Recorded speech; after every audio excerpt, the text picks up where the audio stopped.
Hello guys, magandang umaga sa inyong lahat dyan. Ayan, magbukas tayo ng Piso Wi-Fi. Ayan, inuksan ni Paulo yung Piso Wi-Fi ko. Isang buwan na po ito guys, 1 month na po ito. Yung Piso Wi-Fi na ating buksan. Ayan, oh, may mga sako pa. Ayan, oh. Simple lang guys, pang outdoor setup. O diba? May nakikita kayo doon na wire guys, papuntang baba. Ayan. Naglagay kasi ako ng access point doon banda guys. Ayan, doon sa baba. Marami kasi mga bahay doon guys, hindi na natin makikita. May mga puno.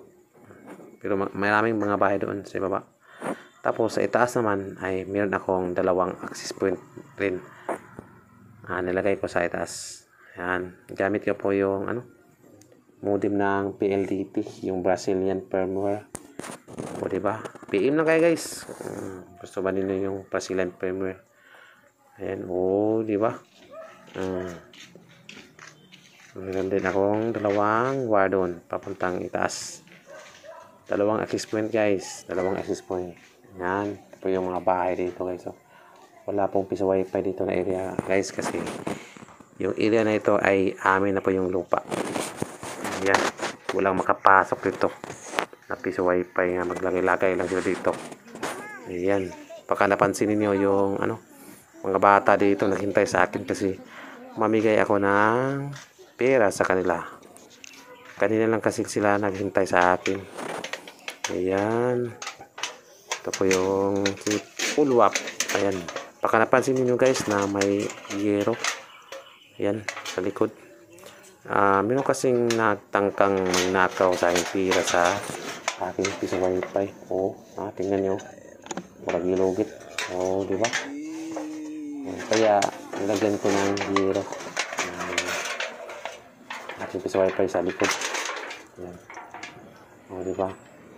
Yung setup ko guys ay ng multiple access point. Ayan. Sa iba dyan na gusto nila mag ano ba ang yung Brazilian firmware, dahil ginamit ko yung modem ng PLDT, check mo lang yung video na ito guys.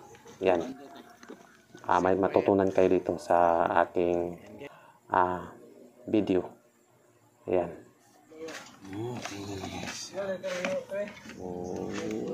Dami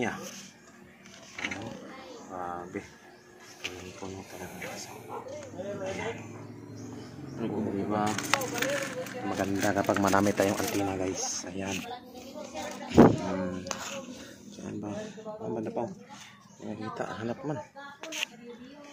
Hanap. Okay. Hanap. Diba? Ang dami guys. Ayan. Ayan. Modem lang gagamitin natin po. Bahay na ba? Lagay natin sa bahay yung ating access point na modem.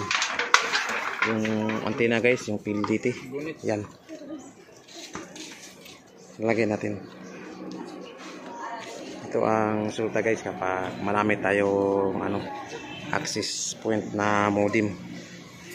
Guys, tulad ng sinabi ko, wala pong magtangkang maglagay ng Piso Wi-Fi dito sa area na ito kasi yung area na ito guys ay amin po yung lupa. Ayan. Diba? Hindi sila pwedeng magsalta lang dito na walang paalam sa akin. Yung mga tao dito. Wala nang rason. Kasi yung bahay nila ay malapit na sa aking access point. Marami po kasi akong access point. Ayan. Andun sa itaas. Ayan. Kaya hindi na sila pumunta pa dito at saka dito sila mag-wifi. Nandoon na sila sa kanilang bahay. Nilagyan ko na ang Piso Wi-Fi. Kaya hindi na sila pwedeng maglagay pa sila dito. Kasi yung area na ito guys ay amin po yung lupa. Ayan. Walang magtangkang maglagay dito. Ayan. Diba? Diba?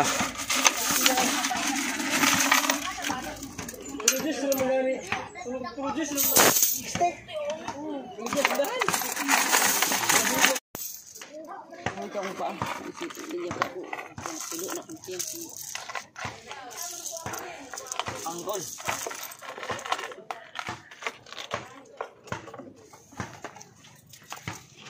Ako nang ibig sa gawin nagpabilin na.